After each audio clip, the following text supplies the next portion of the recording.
বিশেষ করে নাসিরউদ্দিন পাটোয়ারিকে আমরা বলবো, দয়া করে আপনি আপনার জন্মস্থান সাতপুরে গিয়ে আমাদেরকে দুই একটি সমাবেশ করে দেখান। কর্মী সব থেকে জনপ্রিয় এবং সব থেকে কম জনপ্রিয় এই মেজারমেন্টের তাত্ত্বিক বিষয় হচ্ছে আপনাকে নির্বাচনে যেতে হবে এবং একটি রাজনৈতিক দল এবং জনগণের মধ্যে নির্বাচন হচ্ছে সেতু বন্ধনের একমাত্র মাধ্যম। সুতরাং নতুন যে রাজনৈতিক দল গঠিত হয়েছে তাদেরকে আমরা অনুরোধ করব, মিডিয়াতে এরকম বক্তব্য দিয়ে বাংলাদেশের মানুষকে বিভ্রান্ত করবেন না।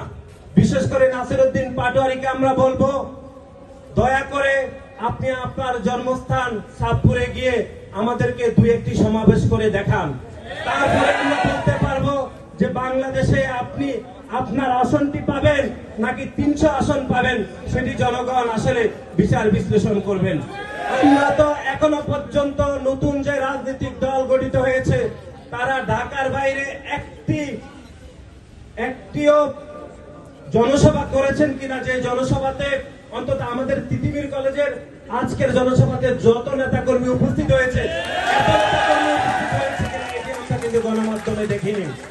এবং আমরা ঢাকার বাইরে নতুন যে রাজনৈতিক দল গঠিত হয়েছে তারা এখনো কোনো দুঃসাহসী দেখাচ্ছে না যে একটি জনসভা করবে। সুতরাং এরকম একটি রাজনৈতিক দল কিভাবে জনগণকে বিভ্রান্ত করতে, তারা কিভাবে বলে যে আগামী সংসদ নির্বাচনে তারা 300 আসন পাবেন, এটি আমরা কোনোভাবে এটি আমাদের বোধগম্যে আসে না।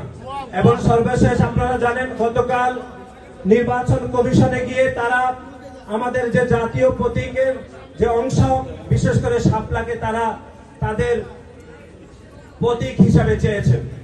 আমরা মনে করছি আমাদের জাতীয় প্রতীকের সব থেকে দৃশ্যমান অংশটি হচ্ছে আমাদের জাতীয় প্রতীকের শাপলা। সুতরাং এই জাতীয় প্রতীকের এই দৃশ্যমান অংশটিকে কোনোভাবে কোন রাজনৈতিক দলের প্রতীক হিসাবে বরাদ্দ দেওয়া কোনোভাবে ঠিক হবে না। এখন আপনারা জানেন যে বাংলাদেশ জাতীয়তাবাদী দলের প্রতীক রয়েছে ধানের শীষ। সুতরাং নিউজ পেপারে যে প্রতীক বরাদ্দ হয় অথবা নির্বাচনে মানুষ সিল দিয়ে থাকে, সেখানে ধানের শীষের সাথে শাপলার একটি কিন্তু দৃশ্যমান একটি মিল রয়েছে, আপনারা খেয়াল করবেন।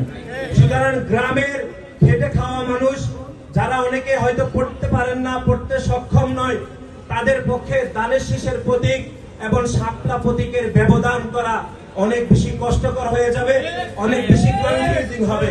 সেজন্য এরকম সিমিলারিটি কনফিউজিং কোন প্রতীক যেন এই যে নতুন যে রাজনৈতিক দল গঠিত হয়েছে তারা যেন না পায়, সেজন্য আজকে আমরা ছাত্র দলের পক্ষ থেকে নির্বাচন কমিশনের কাছে আমরা অনুরোধ করব।